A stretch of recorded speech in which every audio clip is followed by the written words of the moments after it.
Welcome, everyone, to the Essential Libertarian, giving you the tools you need for self-governance. I'm your host, Kareem Mays, and I'm joined by the one, the only, another amazing Mises Caucus member, Caleb Shreve. Caleb, how are you doing today? Good evening. I'm good. How about yourself? Doing awesome, doing awesome. Really excited to have you because you have a lot of knowledge on this subject. We're going to get into Afghanistan, and we're going to get into Daniel Hale. Also, you are a member of, you said 31st Bravo, so thank you for your service. Thank you. And if you want to actually help people who are in the military, specifically the National Guard, go to defendtheguard.us. This is a measure to force Congress to actually do their job, as it says here. They can't indefinitely put troops over unless a war is declared. Ideally, we'd like to not be anywhere in the world, but this is a great start. You can go to defendtheguard.us, read about it, learn about it. This is a great way to actually help people that you may know who are in the National Guard, whether it's a friend, a family member, or someone you know, to help the troops out. Also, if you want to keep the Ron Paul revolution going, which if you're watching this show, you're interested in it, and you love liberty, there's a great way to do that. You can visit the LP Mises Caucus. That's LP, the word Mises, caucus.com. Read about it, read the various articles here, check out the team, and if you're interested, you can go ahead and join the LP. Let's keep the Ron Paul revolution going, because he's the reason we're having this discussion tonight.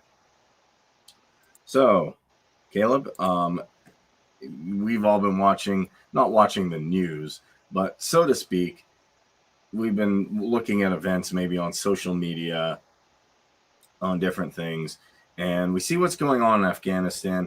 I wanted to talk to you about this for a really long time because you have really, really good perspective on it. I got a ton of stuff to get into, but I want to kind of break down a lot of things because I don't think people have all the information about it. And I'm seeing some people probably either make some mistakes in their thinking or they're coming to some bad judgments. And I don't think they'll come to, all of them will come to my conclusions. My conclusion is completely different. But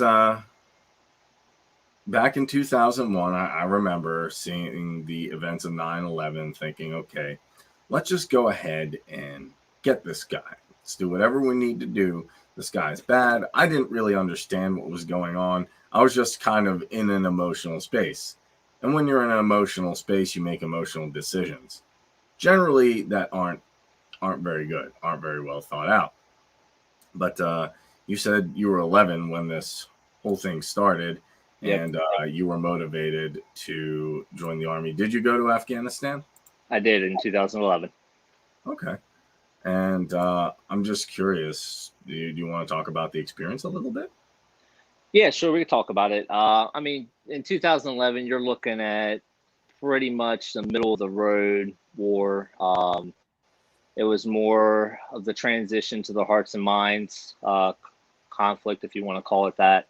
It was more intel gathering, maintaining order in towns that U.S. troops, have occupied.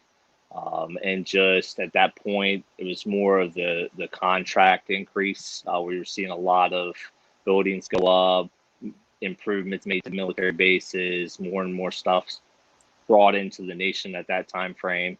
It felt more of like an economical approach than an actual war on terror, if you so much would say that. Yeah. Well, it's kind of hard to have a war on terror because terror is an abstract concept. It's like literally me saying, like, let's have a war on, depression. Let's have a war on, an abstract concept like sexism. It doesn't work, and you can't really declare war on something that's abstract, because to me the simple definition of a war is two armies fighting.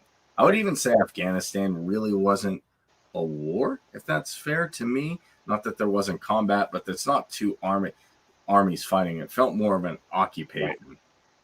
Yeah, to me, you could essentially say that. Yeah, yep. You could almost argue that it was an invading force and it was people of their own homeland just fighting back. That's, it wasn't an actual organized army that the U.S. was fighting over there. Yeah, yeah. Which is interesting because a lot of people, and I just want to sidebar this to say, a lot of people, particularly conservatives, say, oh, you need a giant, overfunded military to be effective in combat. And basically, what I'm seeing from the past few conflicts America's been in, Vietnam, Afghanistan, Iraq. I don't know if there's any other ones that come to mind. It seems to me actually decentralized forces with strong firepower and determination can overcome those odds, even if the military is bigger and well equipped. And I think a lot of people have the notion that, oh, I've advanced technology, so I won the war. Check it out. Yeah, we could date that the whole way back to the American Revolution. American colonials were using guerrilla warfare tactics that they were adopting from the Native Americans against the British. I mean, you could use that as an example. You could use it the whole way through World War II. Any war, it's tactic based. It's not organized. Yeah, exactly. So I want to break some misconceptions then. Let's go back to 2001. We know what happened, and thank you for your service. I also want to talk about some things people may not know. So people may not know, and I haven't heard anyone comment on my Facebook about it, that actually the Taliban offered to hand over bin Laden. And people don't know that. They think they were protecting him. When I was watching Zero Dark 30, everyone's like, great movie, it's awesome, yeah. And they acted like they hit him and you'll never get him, and he's a super illustrious, mysterious dude, and you'll never find him. And in fact, I found out from, I believe it was Stefan Molyneux or somebody else, that the Taliban wanted to hand him over. And this is actually a really, really old article from The Guardian. George Bush rejected a non-negotiable offer by the Taliban to discuss turning over Osama bin Laden if the United States ended bombing in Afghanistan. Returning to the White House weekend at Camp David, the president said the bombing would not stop. The Taliban turned bin Laden over to his cohorts, turning hostages over. Yeah, there's no need to discuss innocence or guilt. We all know he's guilty. And I can't even pronounce that. Deputy Prime Minister Haj Abdul Kabir, the third most powerful figure in the ruling Taliban regime, told reporters the Taliban would require evidence that bin Laden was behind the attack. We would be ready to hand him over to a third country. The offer came a day after the Taliban supreme leader rebuffed Bush's second chance for the Islamic militia to surrender bin Laden to the U.S. Mullah Muhammad Omar said there was no move to hand anyone over. Taliban's ready to discuss bin Laden's handing over if bombing halts, and they would be ready to discuss handing over bin Laden to a neutral country if the U.S. halted the bombing of Afghanistan. If the Taliban is given evidence that Osama was involved, the bombing campaigns would stop. We'd be ready to hand him over to a third country, but would have to state that it would never come under pressure from the United States. And just, I'm not going to read the whole thing because there's a lot of stuff we want to get to. He said Muslims in the U.S. and Britain should avoid traveling by air or living in high buildings or towers. Americans and Britons also warned to leave the Arabian Peninsula because the land will burn with fire under their feet. Imagine that. So, long story short, basically, from my understanding, when they started bombing Afghanistan, I was never told this. I was just told that, hey, he was actually all my civics teachers got me to wonder a little bit what they were talking about, because I incidentally am Egyptian. I was going to Egypt since I was 2. Haven't been there in a while, but they kept saying, oh, they hate us for our freedom. I'm like, well, what freedom are you specifically like, what things are you talking about? And they just named a bunch of stuff like Western culture. Oh, they have fun. They allow women to dress how they want and stuff like that. And it is true in tough Muslim cultures, in Wahhabist Muslim cultures, they don't like that. That is 100% true. I agree with that. But that wasn't the reason. And it's interesting to me that this could have been avoided. This could have been avoided in 2001. They say, fine, we'll stop Bush and, well, obviously the military industrial complex couldn't have that, but we'll stop bombing. He did it. We turn them over, and we call it a day. That's what I would have done. Try him, persecute him. No problem with that. It was a criminal act. Should be handled like a criminal act. And I want to get into one more thing, 2002, because I always wonder when someone does something bad, I don't justify it, but I do like to understand it. Like someone's a serial killer, someone gets violent, someone acts crazy. You always wonder, why did they do it? And that doesn't, I'm not justifying breaking the NAP here. I'm not justifying doing anything bad. But sometimes if you just say this person, oh, they're just crazy, they're weird, they have this religion, it doesn't explain much to me. Like, did they just get up one day and go crazy? Some people do. Some people do. But actually, he wrote a letter to America, and he did explain why he was doing it. Because Ron Paul, actually, what's funny is, even though I'm from the Middle East, Ron Paul was, and commentators, libertarian type commentators and ANCAP commentators were letting me know about this stuff. All I did was look it up. And regardless of whether you agree with the narrative on 9/11, he actually said why he did it. So we know what. So I'm going to explain here why he did it, and we know that he could have been turned over. He said, "Why are we fighting and oppose you? What are we calling you to do? And what do we want from you? First step: why are we fighting and opposing you? The answer is simple: because you attacked us and continue to attack us. I mean, can't dispute that. You attacked us in Palestine, which has sunk under the military occupation for more than 80 years. British handed over Palestine with your support to Israel, has occupied it for more than 50 years. Tyranny, killing, expulsion, and the creation of Israel. And there's no need to really, I'm not going to go further into that. But just to give a real quick brief thing, he was mad about Palestine and the Israeli situation, which I am. And someone who does very good work on this, someone who is actually an expert, is Scott Horton. He has written a book, Enough Already, Time to End the War on Terror. And there's different things that I could bring into this. But here's what I will say. I get his issue. He's saying, well, someone says they're Jewish and based on a book. It doesn't make much sense. Like, Caleb, if I came to your house and said, because of my religious book, say I brought the Quran, said, this Quran says I can kick you out of your house, you have to move. Would you say, yeah, it says in your book. What are you gonna do? What am I gonna do? I wouldn't. I mean, I respect private property. Yeah, that would be my thing, regardless.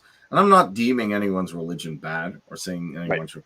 But it just seems to me, from a libertarian or even a humanist perspective, that private property needs to be respected. And I do. And he gets into here how Arabs are the Semites, the people of Moses, and if he promises the right to, Palestine, they follow the Quran. It's in the Torah, and Muslims are. Where this? Okay. So, there are more. You attacked us in Somalia. You supported the Russian atrocities against us in Chechnya, the Indian oppression in Kashmir, and the aggression in Lebanon. So, just to give a little background on that, if you're familiar with Black Hawk Down, we got involved there. That's another interesting story I can get to. And that actually was an anarchist society that improved without a government, if that shocks people. The Russian atrocities in Chechnya and Indian oppression in Kashmir, we can get to on another thing. He also complained that governments are preventing from establishing Sharia. That I'll leave alone. But like, someone asked me, do I oppose? I would actually say in some cases Sharia law can be better than over than a lot of government law because it's private. And if the imam has a reasonable interpretation, it's not going to be bad. It could also be worse. But I'm not going to get into that so much. Yeah, that's a really deep argument, especially when you talk into, like, individual rights and things like that. Criminalizing behaviors that don't harm anybody else. That's an argument for another time. Yeah. Another one is, you have military bases there. And Yeah. regardless of what you think, or having a military base in Saudi Arabia and the Holy Land, oh boy. Like, okay, I agree. I don't like the Wahhabist interpretation. I'm not defending any radical views. I'm the last person to do that. I'm the first person to say, hey, let's try Sufism. Let's try the chill way. I believe in more spiritual than political interpretations. Fair enough. But I can understand why someone sees a military base on something like having, let's say we had a military base like right on the Vatican. Right. I don't think Christians would be like, oh, well, that's great, Or let's say you had a military base like right on a synagogue or a Buddhist temple. Not. I can understand why anyone would get upset. Okay, another one is you starve the Muslims of Iraq, where children die every day. It is a wonder that more than 1.5 million Iraqi children have died as a result of sanctions. You did not show concern, yet when 3,000 people die, the entire world rises and has not yet sat down. So, and I'm not condoning this, but the sanctions in Iraq, if you've ever seen this video with Madeleine Albright, I don't know if you have, Caleb, he said, well, the reports are that 500,000 Iraqi children have died of sanctions. And she said, well, it was a tough price to pay, but it was worth it. I'm like, right. You know what I'm talking about? So, yeah, I can understand, why people would get mad. Also, he does not like the Jerusalem thing that happened recently. And he even goes to say that it contradicts your repetitive, thing. You say it's a land of freedom and people are the one who choose their government, but they've consented and affirmed their support for all these bad things. And the American people have the ability to, here's the last thing I'm going to get into. The American people have the ability and choice to refuse the policies of the government and change it if they want. American people are the ones who pay theft, sorry. I pronounced taxes wrong, which fund the planes that bomb us in Afghanistan, the tanks that destroy Palestine, which occupy the lands in the Arabian Gulf, fleets which ensue the blockade of Iraq. These tax dollars are given also to Israel. So the American people are the ones who fund the attacks against us, and they are the ones who oversee the expenditure of these monies in the way they wish through their elected candidates. And without getting further into this, I think people can read this. It's on The Guardian. You can type in Bin Laden's America, letter to America. And I'm not justifying this. I'm not saying, well, he's a great guy, but I understand where he's coming from. He's saying all these bad things have happened. The sanctions on Iraq, Palestine, bases everywhere. You're not respecting our interpretation of Islam, which I don't like his interpretation of Islam. Trust me. But the issue is that people need to understand is that through the theft, through the stealing of our money, which is fake anyway, if Walmart cheats and Aldi, if Walmart cheats and Aldi's tomorrow said, we take Bitcoin, we take Dogecoin, I'd be like, hey, First Commonwealth, how you doing? I want to close everything. Let's put it in Coinbase. Let's get a Trezor wallet. And I probably just pick up gold. And I'm like, all right, we good to go, fam. Like, don't you want a bank account? Not really. Like, oh, we want to tax you. Like, I don't have anything. Like, which wallet is it in? Can you find the wallet, Jen Psaki? Come on, man. Who'll build the roads? Who'll build the lovely roads that we, hit a pothole in? How would PennDOT not function?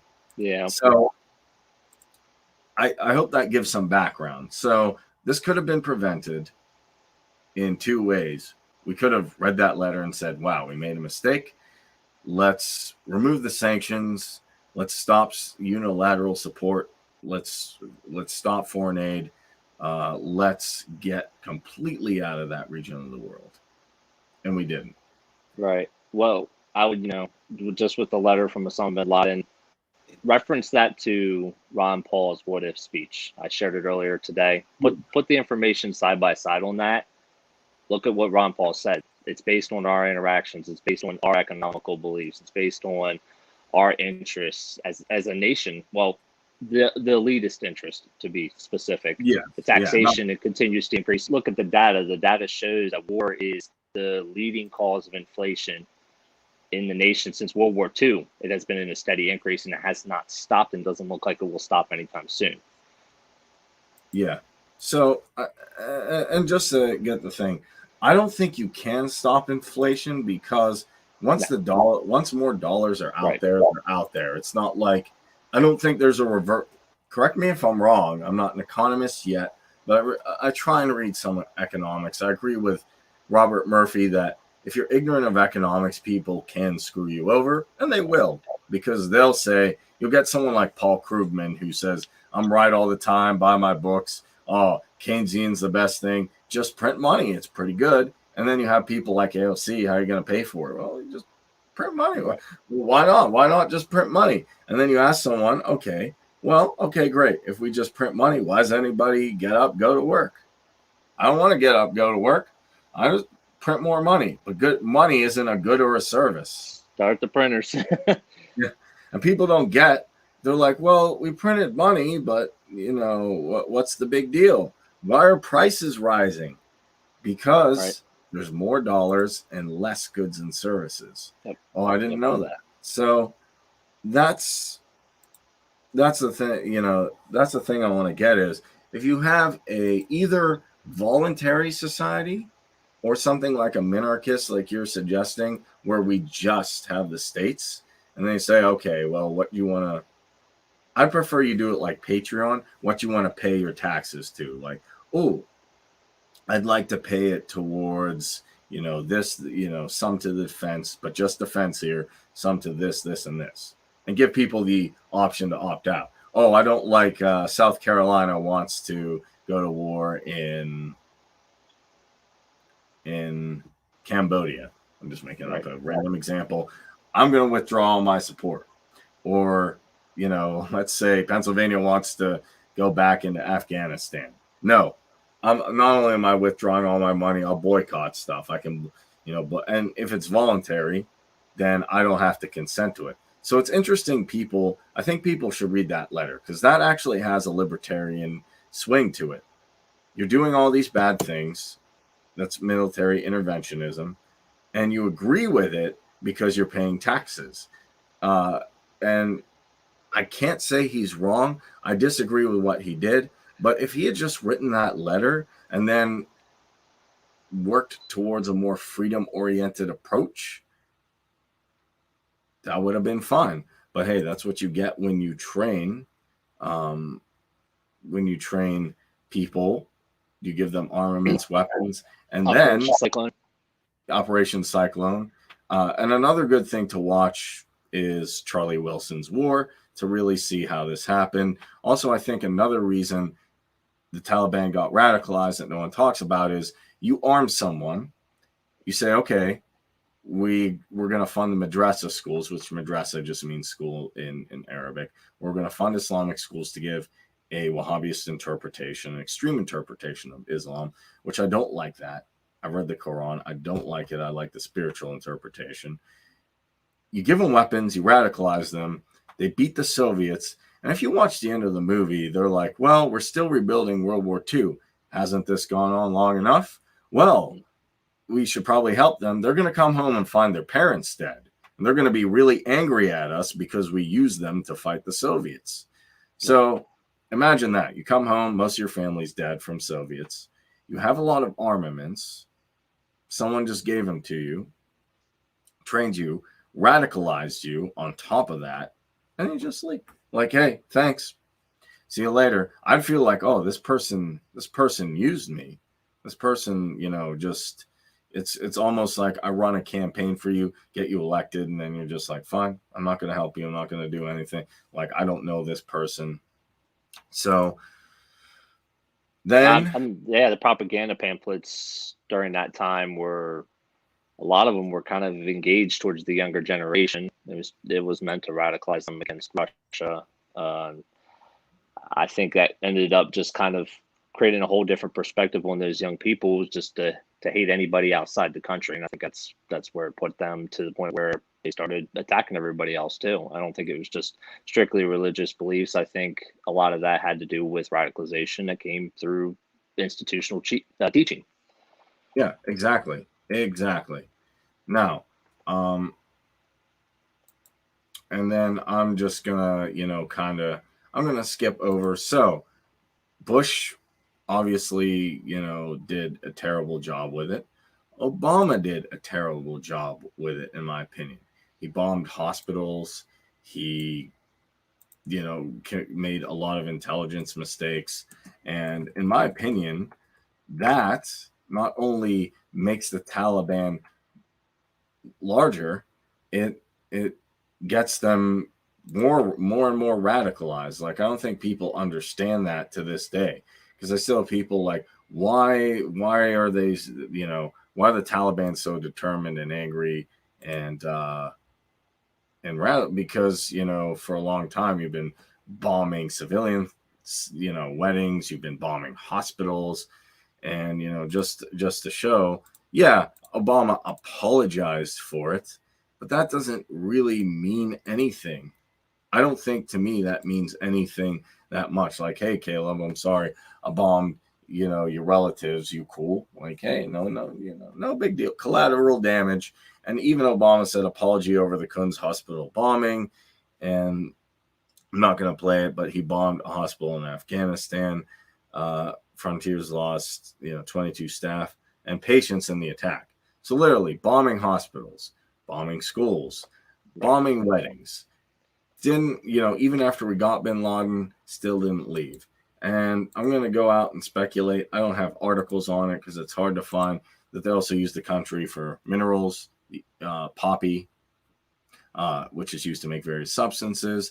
And this is harder to get into because they don't talk about as much. It is close to Iran. So if you want to start something with Iran and you kind of you overwhelm them, it's there. But it didn't work.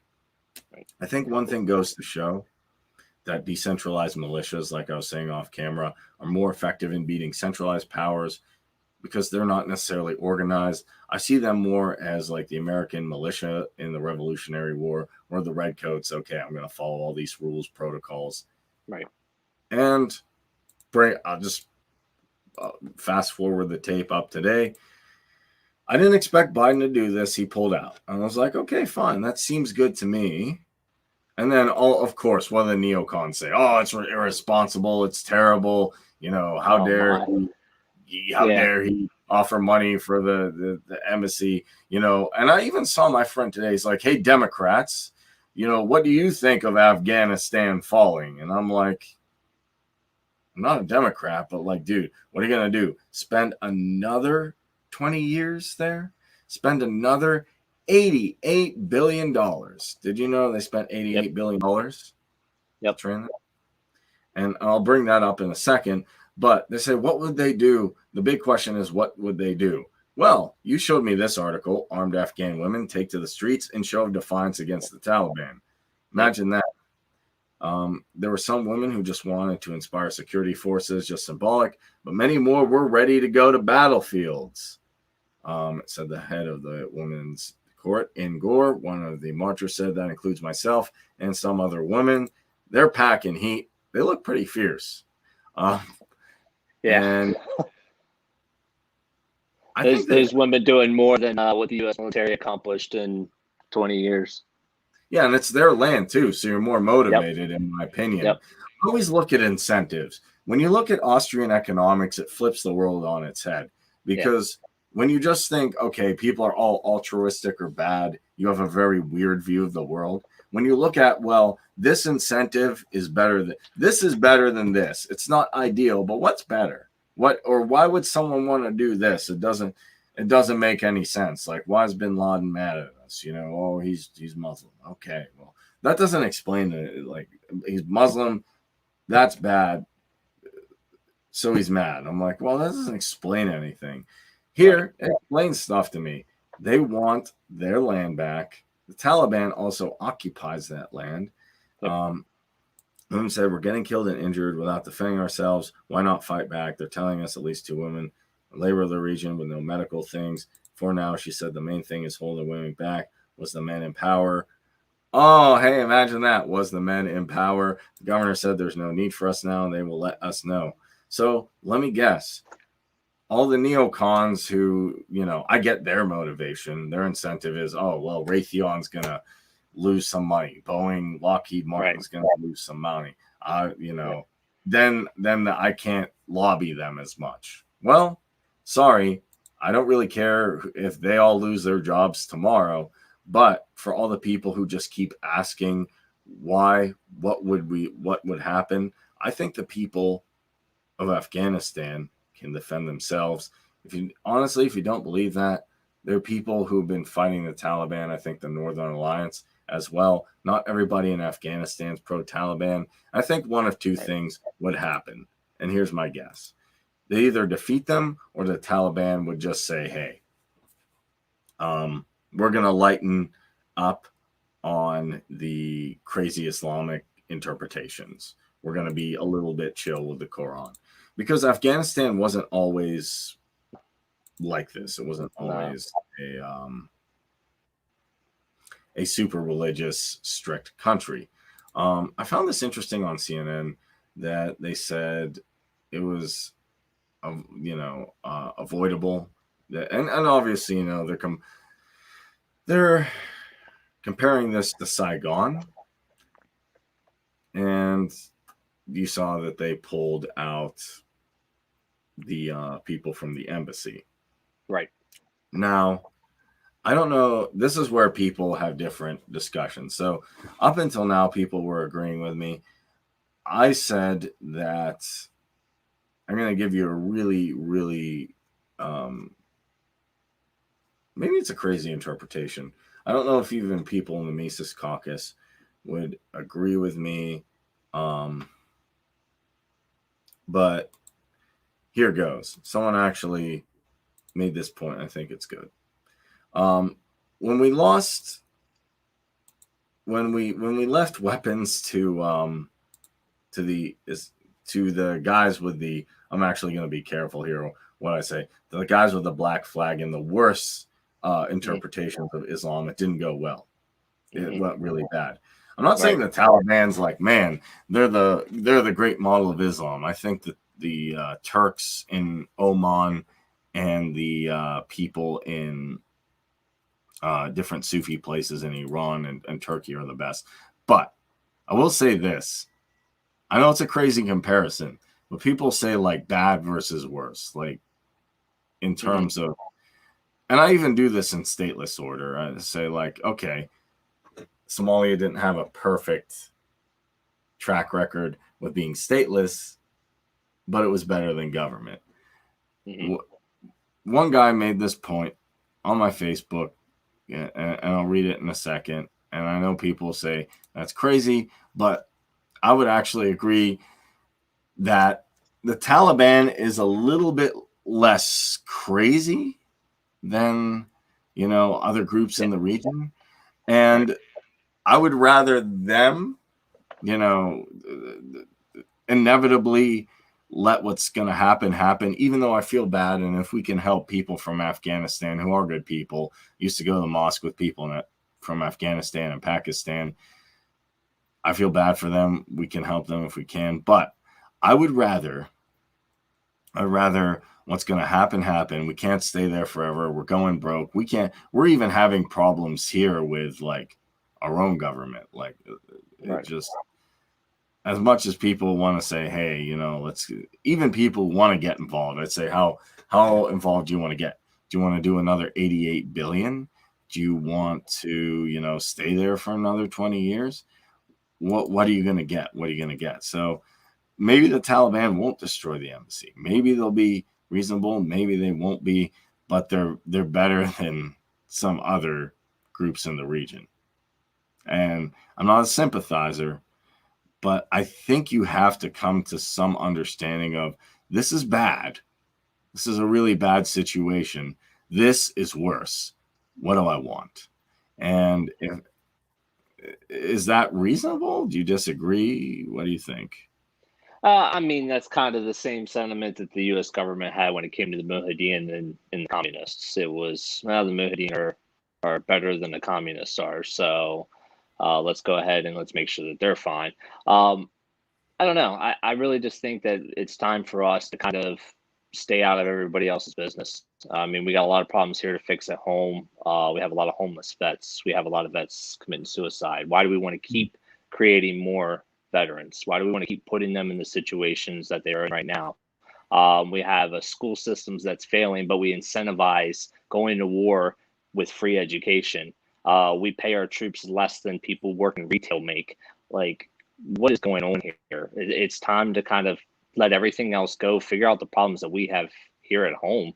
If a nation collapses, a nation collapses. But sure, if people need to escape, then let's get people out there, out of there. Let's start accepting them here. But no, it's the conservatives that will say we need border security, but yeah, we should be in other countries. Like, really? Like, you don't want people here, but you want to be involved in everything else. Well, if people are in harm's way, then bring them here, shelter them, take care of them. Like, come on. Like, Yeah, within reason. It's voluntarism at the very core. Yeah.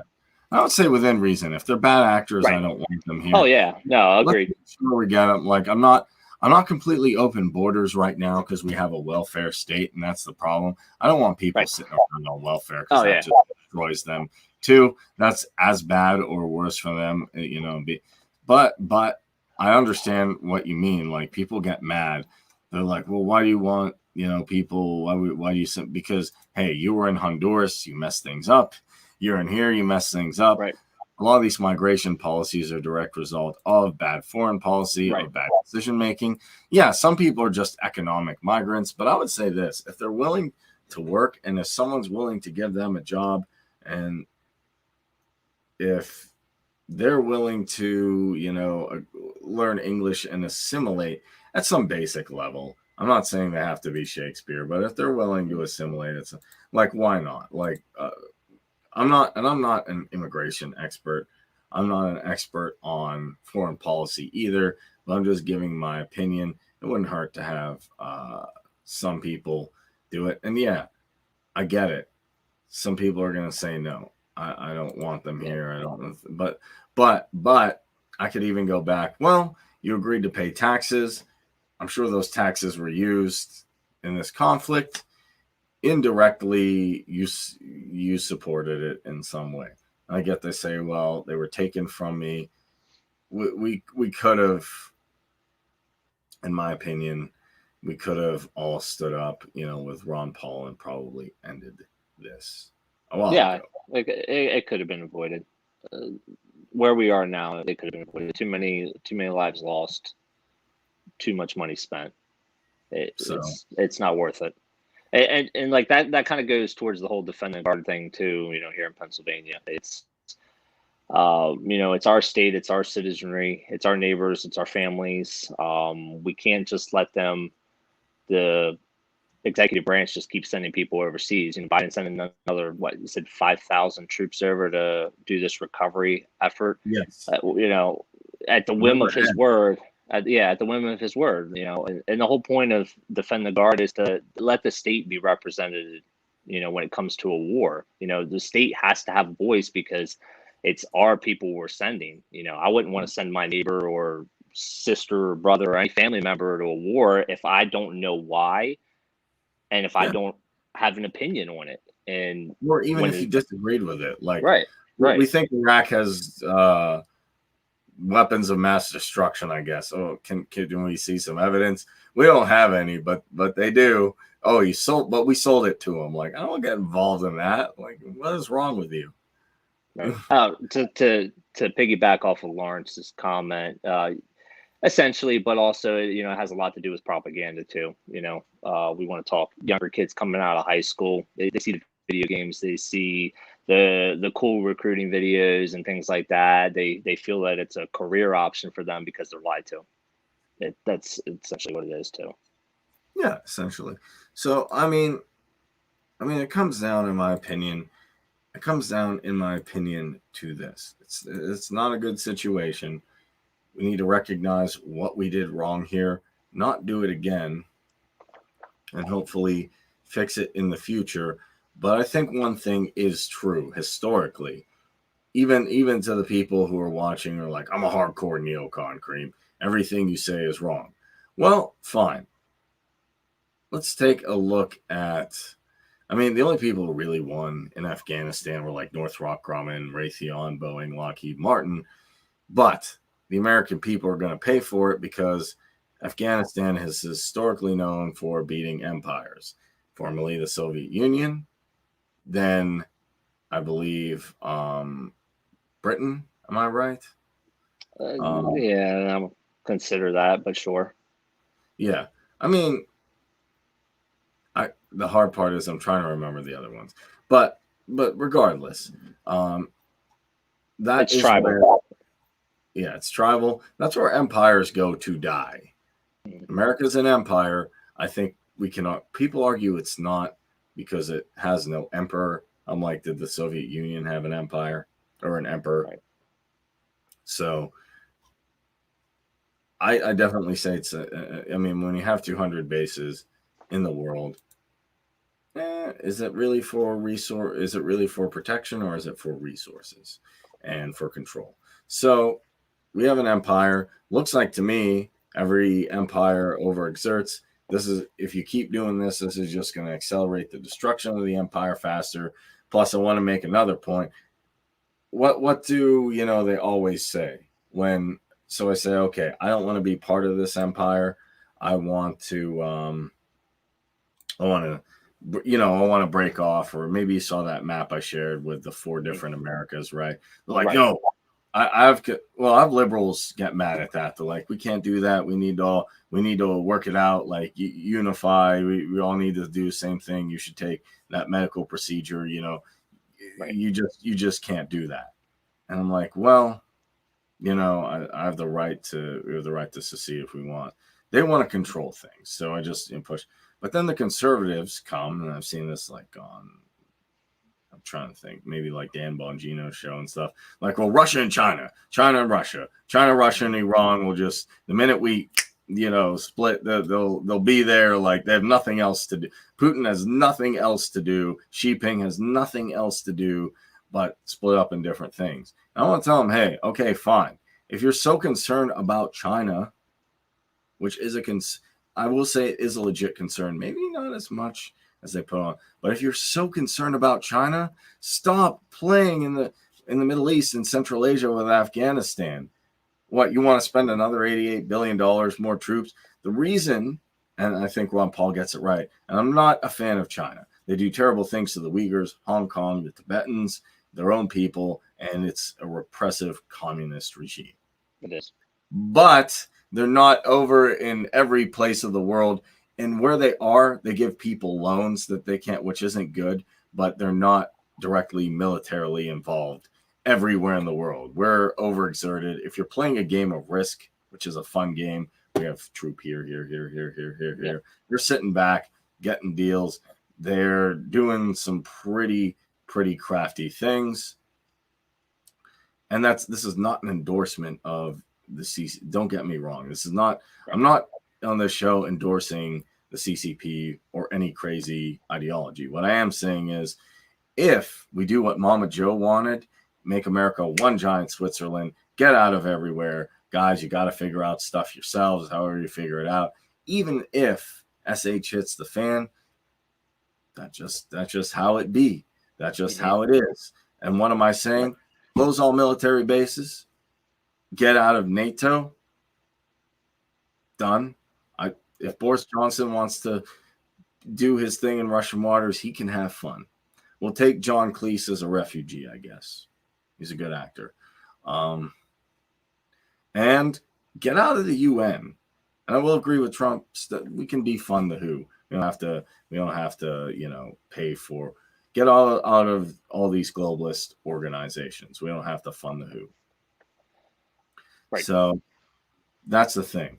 And then if we want to bring manufacturing back, make stuff here, then we can say, hey, China, we don't need to trade with you anymore. You're not that much of a superpower. And then we can spread our influence, not militarily, not by giving people bad loans, but through freedom, Austrian economics preferably, and through capitalism, and then counter China. That's my argument to them. If you really care about China and Russia as much as you guys say, then maybe we need to stop in Afghanistan, because this is the way you destroy not only empires, but this is what made the Soviet Union really, really bad. So I'll just say, in conclusion with all of this, the Taliban's not good people, but having them is better than a lot of Islamic alternatives in the region. Doing this nation building thing is never going to work, never has worked, never will work, because America is not set up to be an empire. I don't think it should have ever been. The neocons don't know what they're doing. They're all psychopaths, in my opinion, basically, that just want to make money for the military industrial complex. And if you're still not convinced, you can take a look at Jack Posobiec's. Is it Jack Posobiec or Posobiec? I think it's Posobiec. Posobiec. And I don't agree with Jack Posobiec on Steve Bannon's views. Actually, on too much. Like I said, I'm not pro NATO. But hey, guys, if you're still not convinced, check out these couple of things, courtesy of Caleb for sharing these. The Taliban is taking over a palace here of a warlord, as we can see. And I'm not going to play this whole video, but you can take a look at Jack Posobiec.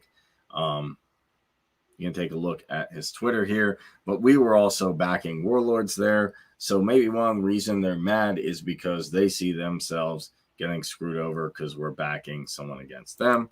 Also, if you're still not convinced, the Pentagon spent $88 billion. $88 billion. That's before they lost $1 trillion back in 2001. The Pentagon has lost so much money, it is ridiculous. Mm-hmm. Like when I used to say back in the day, defund the Pentagon, people like, no. Now I'll even talk to, I guess you call them Trumpsters, Trump Republicans, whatever they call themselves.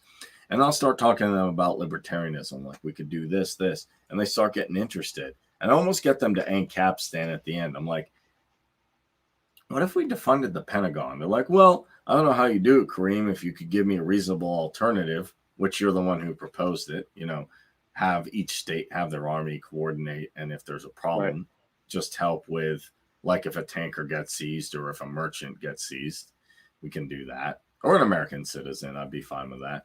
But that's it. But we get rid of the purpose of security. Yeah. So let's get rid of the Pentagon. $88 billion training the Afghan army for 20 years and collapsed in 1 month.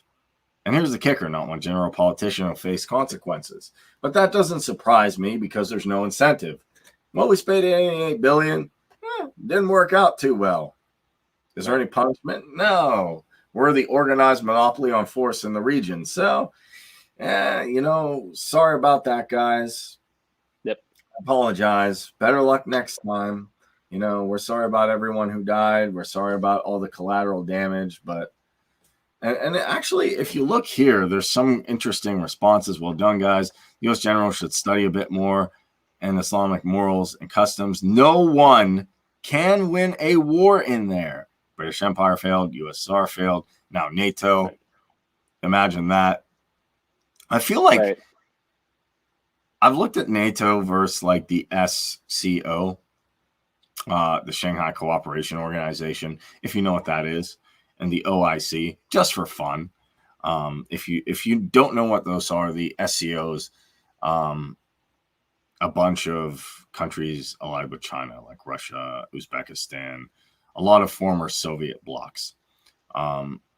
and I've compared them with the OIC. What I find is America is basically NATO. Mm-hmm. I think it is. I could be wrong, but they won't fight your invasion. And he's talking about NATO. They sit, they eat with you until you get up, and then and you turn your back to them. So you'll never win. British Empire failed, USSR failed, NATO failed. You ain't gonna win. And it actually brings my question to Mr. McConnell. He's like, oh, Mitch, what do you think of NATO? Oh, it's the greatest military alliance that was ever formed. I'm gonna find some white powder, but I can't do it with a mask on. Nancy will get mad at me. Well, they're so awesome. How did they lose to a bunch of villagers? Again, Right. Yeah. another guy. I deployed twice to advise and train Afghans. It was a joke. Most time you couldn't get them to show up because they don't care because they see you as an occupying force on their land. That to me is a little bit like arrogant. Like, hey, we're the occupiers. Can we train you? It'd be like the federal government showing up to my house and saying, hey, Kareem, could we give you lessons on this? Or, oh, could we get you to knock doors with us for a medical procedure? We'll train you. Like, do you think I'd show up? Be like, get out of my house. The rest of the time, you couldn't get them to stop stealing, doing drugs, or playing with their Nokia phones. It's sad because they wasted this opportunity. Man. Why? And I have a question. How do you know they weren't part of the Taliban anyway? They might have just been like, fine. You know, you didn't know. I worked with A&A over there too. You didn't know anything, and it is funny. Nokia phones, that was a real thing. Yeah. Then there's like more tweets. I say Biden screwed things up. Why is he on vacation? I actually don't blame Biden so much on this one. I actually agree with Matt Walsh. I'm of the opinion that the people of Afghanistan should sort out Afghanistan. We should focus on our own civilization, which is currently under siege in about a dozen different ways and teeters on the brink of full-scale collapse. And that includes inflation. That includes this medical procedure. Half of the country isn't talking to each other, which over statism, over statist beliefs. Right. We have problems with our infrastructure, I would say. We do have an issue on the border that could be solved by not having a giant welfare state and ending the drug war. And just to give a shout out to you, Caleb, 3,000 of my brothers are deployed to a true powder keg situation against an enemy who's been as unrelenting as they've been successful attacking us on the battlefield on their turf. To rescue Americans from a city under siege. Post is still silent. Here's the thing. Even if he wasn't, even if he was all in there, I think Biden's terrible. One of the worst presidents. I don't know if he's the worst president ever because we got people like George Bush and Woodrow Wilson, but he's definitely up there. FDR. Yeah. But Nixon. I don't think he's going LBJ. I don't think there's really anything to do here.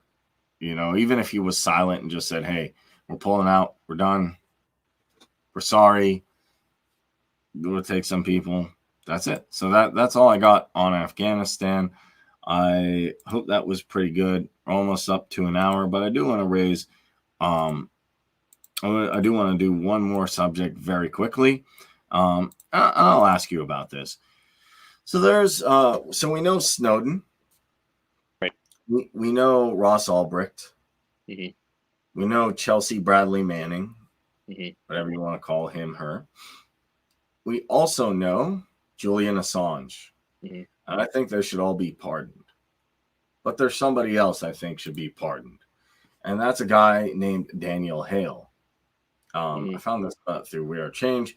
He's a truth teller in a time of systematic deceit and lethal secrecy. What did Daniel Hale do?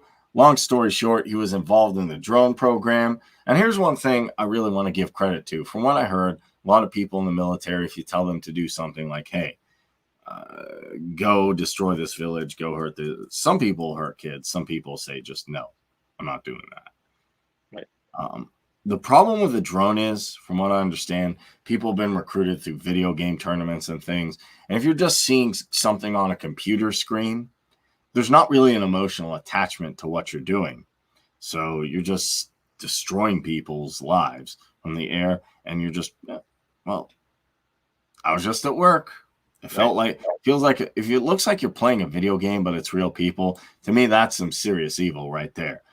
So what did he do? Since the arrest and indictment of Daniel Hale on charges that he leaked documents that formed the basis of the Intercept series, the drone papers, as well as documents about the government's secret watch list system. I wanted to speak publicly about this unjust prosecution. However, due to security concerns, legal advice, desire not to hinder in any way Hale's defense or aid to the government. It's a disgraceful prosecution. I've been unable to do so. Who is Daniel Hale? He is a man of tremendous conscience, courage, and moral clarity. It's an abomination that this brave whistleblower has been sentenced to nearly 4 years in prison after being convicted of exposing horrors of the U.S. drone assassination program, the killing of civilians, and the confiscate terror, that's a hard word to say, watch listing system run by the government.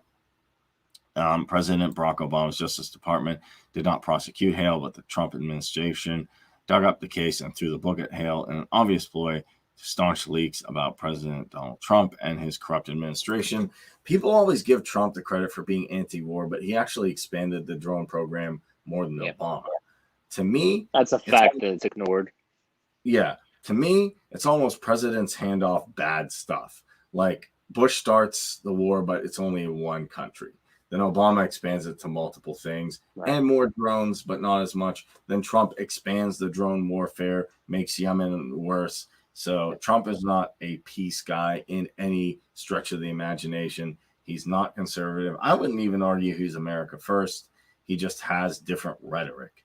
And obviously he pushed out Operation Warp Speed and handed it over to Biden, who's doing terrible things here domestically. I'm not going to get into that. But the indictment of Trump's prosecutors crafted was a dishonest piece of political propaganda intended to criminalize Hale and attack the freedom of the press. The initial threats of decades of prison against Hale was a cudgel deployed by prosecutors in an effort to break Hale's spirit and to frighten other prospective whistleblowers. The President Joe Biden's Justice Department continued prosecution instead of dropping the Trump administration's case. So this is a picture of the guy. In 2013, Daniel Hale and I were separately invited to speak at a public forum alongside many American activists in Washington, D.C. about drone strikes and the murderous U.S. war in Yemen, which, if people don't know, is the worst humanitarian crisis. I do agree. I'm not a UN fan, but I agree that does make sense. As I listened to Hale speak that day, it struck me as a deeply moral person who is profoundly grappling with the role he played as a lethal global system of assassination, and he found to be sincere. And then the Trump Justice Department's indictment against Hale was anemic in its evidence and replete the innuendo and circumstantial evidence on Hale manipulated his communications to paint a grossly distorted picture of character. Basically, I'll skip to the end of this. He felt bad of what he did. I think he killed nearly out of 9 people, are killed in drone strikes. But the problem with drone strikes is they mostly kill civilians. They don't kill what they call bad actors. And even so, if you're dropping drones and unmanned things and you're killing people, you're killing civilians, people are going to get mad. And the U.S. government, this is the worst part, officially labels unknown people it kills as enemies killed in action unless they're posthumously proven to have been civilians. So you don't know, actually. We don't know how many people who were bad actors and how many people were civilians have been killed. Exposing the secret watch listing rulebook used to label people, including U.S. citizens, as known or suspected terrorists without evidence that they did anything wrong. I agree with this. Daniel should be pardoned and released. The government should pay him restitution for the trauma that's inflicted on him during the speak out. Great personal risk. victims of war, extrajudicial assassinations funded by the U.S. taxpayers. He deserves the gratitude of good people everywhere in charge for his courage, bravery, and sacrifice. It's a grave injustice. The man who blew the whistle on the killing of civilians is now in jail, and those that murder them receive medals or appear in pundits on cable news. And the same thing, if you can think back to Chelsea Bradley Manning, I think, is there. He exposed war crimes. How do you get in trouble for reporting a crime? Like, hey, this officer, this person murdered this person. Okay, you're going to jail. What? No, arrest the murderer. I think that should be common sense. And if you want to, you can go stand with Daniel Hale. He's a veteran, actually, of the U.S. Air Force, and he talks about his time there, what he's done, how you can help him, and information in the news. Even Edward Snowden gave him a shout out, which is one of my favorite people. Find this guy to be brilliant. Daniel Hale was charged under the Espionage Act, which should be gone, because how do you prove someone's spying? How do you, or doing something that you consider bad? So get rid of the Espionage Act for the crime of exposing classified fact. Nearly 90% of those governments kills via drone strike are innocent bystanders. 90%. This isn't even, it's not even a good program for fighting bad actors. Like, at least you can make the argument, fine. He got mostly bad actors. Hale should be pardoned. Reality Winner should be pardoned. End the war on whistleblowers. That's why we should get rid of the Espionage Act. Hashtag pardon Snowden. Yes, and you can find that right there. The last thing I want to touch on is one thing, if I can find it, which brings me to Twitter. We have Jack Dorsey. Now, I'm kind of curious just to get your thoughts. I'm not going to make this story like a story out of it, but we see like he has Bitcoin here. Someone told me before that maybe they were manipulating his company and he didn't have much saying what was going on. But then one day, I'm not a big Twitter guy. Like, people would always tell me what like Cheeto Jesus was saying. And I'm like, check it out on Twitter. But I find Twitter kind of to be like not my thing. Of course I have one just to kind of like have it, I guess. But then he tweets out Anatomy of the State. I love that book. Now there's two different interpretations. I love yours. One person is saying, some people are saying that, oh, he's just a deep state honeypot. He's compromised and he's just doing this for whatever. Some people are saying that he really has become red-pilled. And others are saying it doesn't matter if he's red-pilled, doesn't matter if he's still compromised, doesn't matter if he's a good actor, bad actor, he's waking people up. I'm kind of in that thing like, okay, fine. If the CEO of Twitter, or even if Zuckerberg, like if Zuckerberg posted Hans Hermann Hoppe tomorrow, or the like Susan Wojcicki, who owns the platform, one of the other platforms that I'm streaming on, is like, hey, you know what? I'm into Bitcoin now, and I'm taking a look at Peter T. Leeson's Anarchy Unbound. I'd be like, and I love your interpretation. Do you have any thoughts on? Did you see it? Any thoughts? Yeah, I mean, pretty much. It's like you said, getting the message out there. It might be good intentions, it might be bad intentions, but regardless, he's reaching more people than a good bit of the Libertarian Party has actually reached. So he's hitting those doorsteps that we don't even have the capabilities to.